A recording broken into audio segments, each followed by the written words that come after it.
उनका कत्ल आपने हम ही ने कराया, जो फरिश्ते हमसे नाराज हैं। और ये वो फरिश्ते हैं जिनका हिसाब मैंने इलेक्शन के दौरान किया था। 50 के करीब इलेक्शन के दौरान मैंने बलूचिस्तान के मुख्तलिफ इलाकों में जलसे किए, हजारों की तादाद में लोगों ने उसमें शिरकत की। और हर जलसे में मैं ये कहता था आपके वोट हमें मिलेंगे, लेकिन जीतेगा वो जिसको जिन और भूत या फरिश्ते वोट देंगे। और हकीकत में वही हुआ।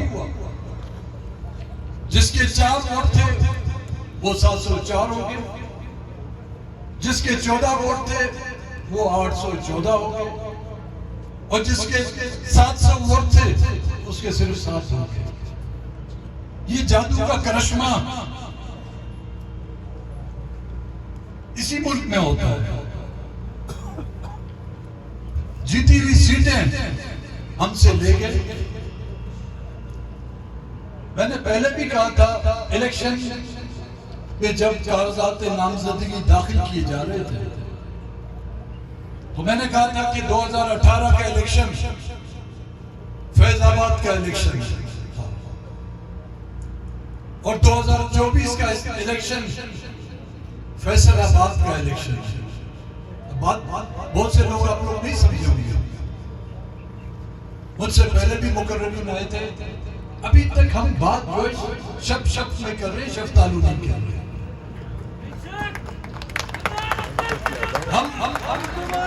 हम लुट गए हैं, हम फरियादें कर रहे हैं, हम अपना हिसाब किताब रख रहे हैं, लेकिन निक्के थे अब्बा का नाम नहीं ले रहे। मौलाना फजलुर रहमान उसको निक्के का अब्बा कहते हैं। और हम पूरा का पूरा बोझ जो है इन बदबख्त आरोस पे लगा रहे हैं। इनकी ये वजह, चलो भाई एक आरो होता कोयटे में मेरे ख्याल में 4 हर असेंबली में एक आरो होगा। 9 सूबाई असेंबली के उम्मीदवार हैं, 9 आरो तो सूबाई के होंगे, 3 कौमी असेंबली के उम्मीदवार हैं, 3 आरोज उनके होंगे, डीआरओज होंगे। ये पूरे बलूचिस्तान में तो इनकी तादाद सैकड़ों में होगी। तो ये तमाम के तमाम आरोज एक पेज पर कैसे आ गए? उनको सिरातुल मुस्तकीम पर पहुंचाने वाले कौन थे? क्यों उनका नाम नहीं ले रहे? क्या हम अभी तक इस खुशफहमी में मुब्तला हैं कि निक्के जे अब्बा का नाम लिया तो हमें आगे सीटें नहीं मिलेंगी? क्यों नहीं हम कहते कि इस पूरे बलूचिस्तान के इलेक्शन में तांतली करने वाले आरोज नहीं बल्कि यहाँ का कोर कमांडर है? क्यों हम यहाँ के सेक्टर कमांडर का नाम नहीं लेते कि यहाँ के इलेक्शन में तांतली करने वाला यहाँ का सेक्टर कमांडर है, जिसको आईएसआई का सेक्टर कमांडर कहा जाता है? क्यों हम यहाँ पर आईएसआई के उस हवादार का नाम नहीं लेते? हमारी बिजलियां कड़कती है तो आरोज पर, हमारा गुस्सा निकलता है तो आरोज पर, लेकिन उनका हम नाम नहीं लेते। अय्यूबी दौर से लेकर आज दिन तक अवाम का मैंडेट छीनने वाले कौन है? यहाँ पे मुख्तलिफ सियासी पार्टियां बनाई गई। बख्तो हमें तो नहीं छोड़ा, मोहम्मद अली जिन्ना की मुस्लिम लीग तक को नहीं बख्शा। कितनी लीगें बनी हैं? Qasim league, Qayyum league, functional league, Muslim league Q, Muslim league M, पेट्रोइट बनी यहाँ पर, एमएमए यहाँ पर बनाई गई, फंक्शनल यहाँ पे बनाई गई। वो भी आरोज ने बनाई थी। वो उसको बनाने वाले कौन थे? फातिमा जिन्ना को अय्यूब खान के मुकाबले में हराने वाले क्या आरोज थे? क्या यहाँ की अफवाज, यहाँ के वो इदारे उसमें शामिल नहीं थे?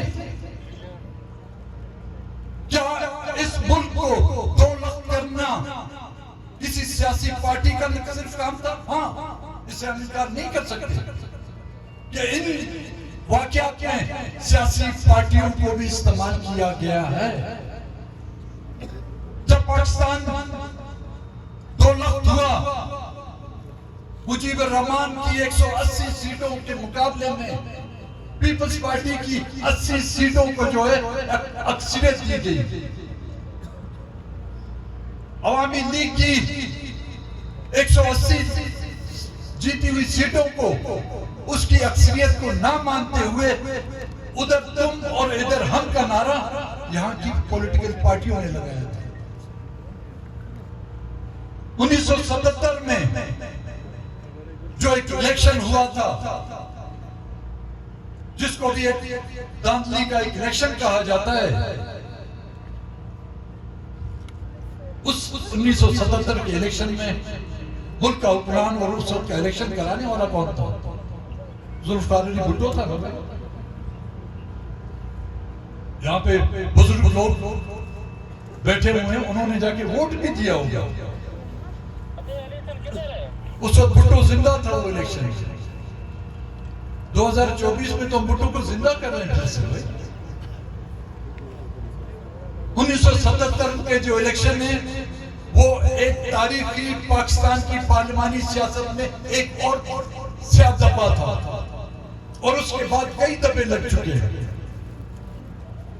और इस मुल्क की जमहूरियत को रास्त पर लाने के बजाय यहाँ की सियासी पार्टियों ने भी जमहूरियत की ताबूत में आखिरी कील ठोकने की कोशिश की है।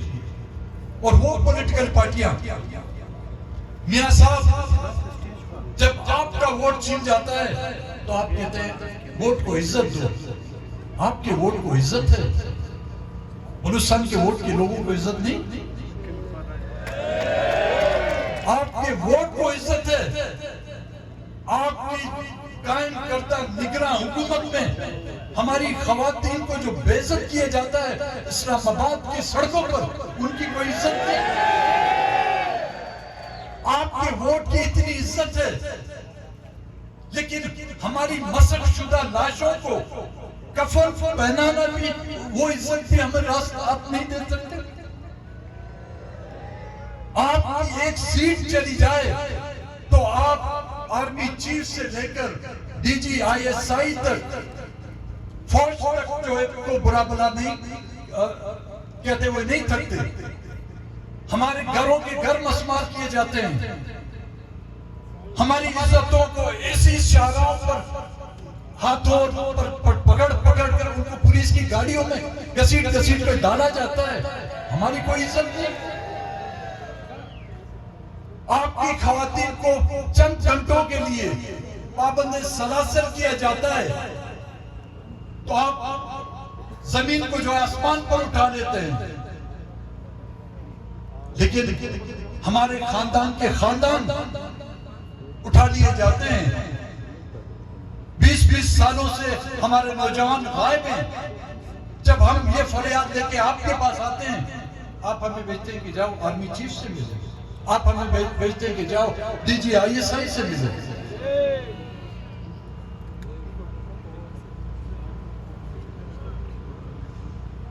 मेरी सिर्फ यहाँ पे गुजारिश होगी, मैं नहीं समझता कि इसमें आरोप शामिल है।